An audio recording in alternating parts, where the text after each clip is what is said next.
Hey y'all. Okay, so there is another missing woman from the US, okay? She's missing in Peru. Um, it's so similar. It's extremely similar to what just happened to Carla Stefaniak, okay? And this lady's name is also Carla, okay? Her name is Carla,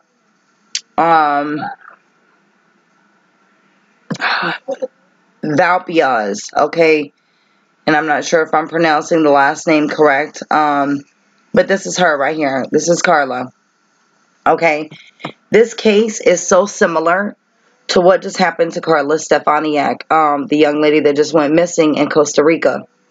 Okay, she was from the U.S. She went to Costa Rica. Her name was Carla. She had a brother named Carlos, same as this woman. She has a brother named Carlos. And both of them supposedly got into a taxi. Okay, Carla Stefaniak was supposedly got into an Uber and went missing. This young lady right here, they say that she was seen, either last seen entering or exiting a taxi, okay, in Peru. Now, the thing is, like I said, it's so many similarities, okay? But this woman is missing in Peru. She's been missing for a few days now. She's from Detroit, okay? And the really sad thing is she has a condition, okay? She has got severely damaged optic nerves, okay? Which is, her eyes. She was diagnosed with this at 10 years old, and she would eventually lose her eyesight completely. So before she lost her eyesight, she wanted to, she loves to travel. She's an avid traveler, and she wants to go and be able to experience that and see everything that she can see before she loses her eyesight completely. So I want to show y'all this. It says, Michigan woman traveling the world before losing her sight has gone missing in Peru. Yeah, and I was about to say, I believe they're around the same age. Okay, this lady right here is 35. The other lady was 38, I believe. Yeah, she was going for her 38th birthday. Okay. A visually impaired Michigan woman who wants to see the world before completely losing her eyesight has gone missing while in Peru, her family said. Carla Valpeoz, 35, of Detroit, was last seen in the Peruana hostel in Cusco last week, her brother Carlos said on Facebook.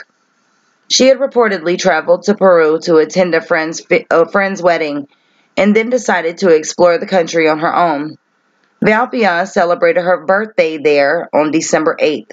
Wow, okay, so see, that's really odd. On December 8th, and the day before she vanished, she had climbed the highest peak of Machu Picchu. We love you, Carla, Carlos wrote. We will find you. Please come back to us. Valpeoz sent a message through WhatsApp to an Argentinian man while she had met while climbing Machu Picchu about 10 a.m. last Wednesday, saying she was going to see some sights and asked if he was interested in going to a museum later that day, her brother told ABC News. That was apparently the last anyone heard from her. The U.S. State Department told ABC News they were aware of reports of an American citizen missing in Peru. When a U.S. citizen is missing, we work closely with local authorities as they carry out their search efforts. The U.S. Department of State and our embassies and consulates abroad have no greater responsibility than the protection of U.S. citizens overseas. Due to privacy concerns, we have no further comment. The Valpeoz family said police told them they have obtained security footage of Carla getting into a taxi Wednesday morning and believe she went to a transportation hub where she could have caught a bus or shuttle to go sightseeing. She was scheduled to meet a friend at the Lima airport Saturday to fly back to Michigan together, and when she did not show up, the friend reported her missing. An avid solo traveler, there's no way Valpeoz would go as long as she has without contacting someone unless there was a problem, her brother said. She's missed a couple of flights here and there and had to reschedule, her brother said, noting Valpeoz has gone on trips alone to Yemen, Egypt, and other countries in South America. She's gotten turned around a little bit, but the thing that's extremely out of character about this situation is the fact that she made absolutely no contact with her friends. When she was 10, Valpeoz was diagnosed with optic nerve atrophy. She has been going blind ever since. She works as an advocate for the visually impaired and wrote the travel book Visionless Adventures. My adventurous spirit challenged me to step out of my comfort zone, giving me the opportunity to live among different cultures and communities, she said in a video she posted on YouTube.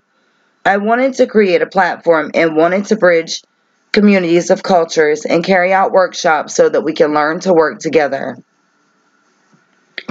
This is so sad, and like I've mentioned before, it's scary, because,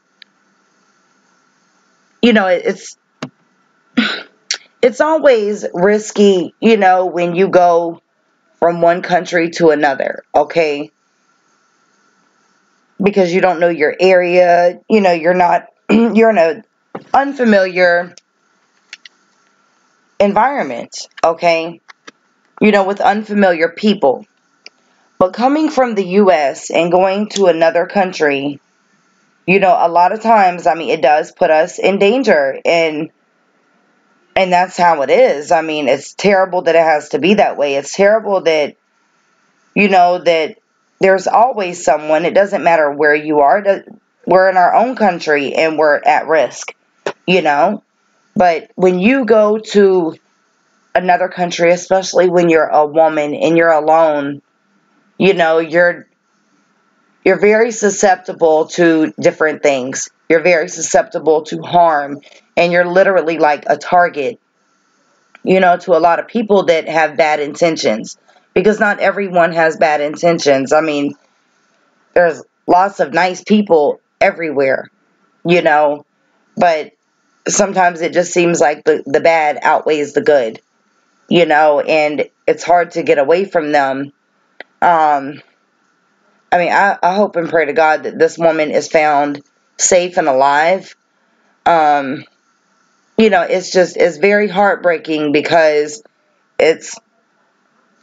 she does have a disability, and I feel like, that could be very detrimental in her situation.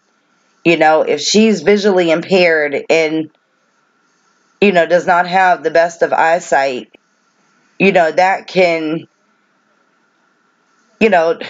put her that puts her in a worse situation than if someone could actually, be able to see clearly and, move along and maybe get out of the situation that they're in, or it can make her vulnerable to certain things, and there's so many terrible people out here that take advantage of someone just because they do have a disability.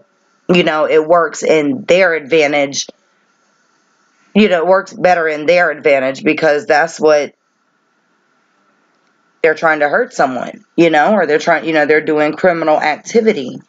It's just very sad, but like I said, there's just so many similarities in this that it's crazy. You have two people from the U.S. with the same exact name, same exact first name, who have brothers with the same name. Both of these women are around the same age. They both celebrated their birthdays in the countries that they've gone missing in. And they were both supposedly seen, both of them getting into a taxi. It just seems very strange to me. Very strange. And it makes you wonder,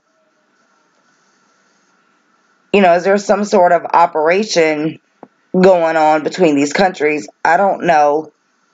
Just throwing that out there. But it just seems very strange to me, But, I hope and pray to God that she's found alive and safe. You know, the other young lady wasn't so lucky, you know, and I just hope and pray to God that it's not going to be the same, you know, outcome in this woman's situation. So I just wanted to show y'all this. I will keep y'all updated, you know, if anything else comes out. Leave your comments and feedback below. If y'all would like to send me anything, you can do so on my email, or you can add me on Facebook and send whatever you like through there. If y'all have not subscribed to my other channel, please click on the link down below, subscribe, and don't forget to hit the notification bell. Till the next time I talk to y'all, I love y'all, and y'all have a wonderful day.